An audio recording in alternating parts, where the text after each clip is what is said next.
Family Research Council held a town hall with evangelicals to pray and stand with Israel last night, including a panel discussion with American pastors, a former politician, former ambassador to Israel, and a retired Army general. Here's some of what we saw.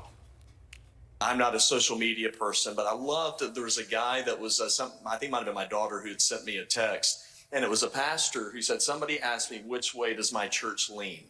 And he said, we don't lean, we stand. The word makes very clear in Genesis chapter 12, I will bless those who bless you, and I will curse him who curses you.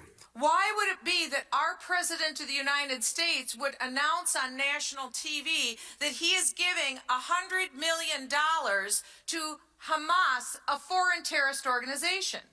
He can't give it to the Palestinians because the government is Hamas.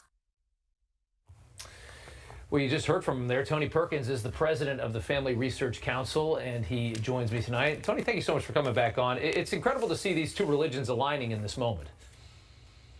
Well, Rob, there's a history here. Evangelicals have been some of the strongest supporters of Israel in the history of the United States, going back to 1948. And I think in the absence of an administration that cannot call out anti-Semitism in college campuses that are providing platforms for pro-Palestinian and even Hamas messages, look, it's time for evangelical churches to stand with and pray for Israel, and that's what we did. You know, talk a little bit about you talked about it there for a second as far as the administration and what we're seeing, I think more so from some of the far left in Congress right now. The hate running through America's universities. We're seeing a lot of anti-Israel, pro-Hamas support at our college campuses. I doubt Americans realize just how warped and how radical some of these beautiful college campuses that are such a foundation of this country, these places are gone now. Rob, such a good point. In fact, many of these universities and colleges founded by religious denominations for the purpose of training up pastors, and now they've become seed beds for not just anti-Israel, anti-Jewish messages, but anti-American messages. I mean, a Harvard-Harris poll, 51% of 18 to 24-year-olds justify what Hamas did, saying that they're pushing back against the oppressors.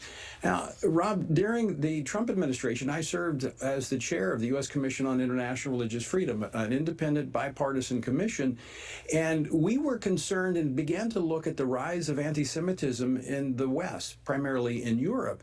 And here's the reason. Historically, anti-Semitism is really kind of the canary in the coal mine when it comes to religious freedom. And we're seeing this move all across America now. Alarm bells should be going off at every level of society because the minds of children, young people, are being poisoned in our education system. Poisoned. I saw that same poll from Harvard-Harris that half of the kids weeks ago are somehow justified, and the fact that you can indoctrinate somebody to that point explains to me how we have terrorism in the first place in this world. We funded it. How these are right. We have funded it through the Palestinian Authority. Look, before I got into politics, I was in the Marine Corps. I was a police officer. I actually worked in anti-terrorism. The level of barbarity, the brutal, barbaric actions that we're seeing has been described by Hamas as being like ISIS is so accurate. This is something we've never seen before. It's demonic, and it has to be addressed with strength, with force, and with moral clarity, and that's absent from this administration. Right about that. Tony Perkins, thank you so much. Thanks, Rob.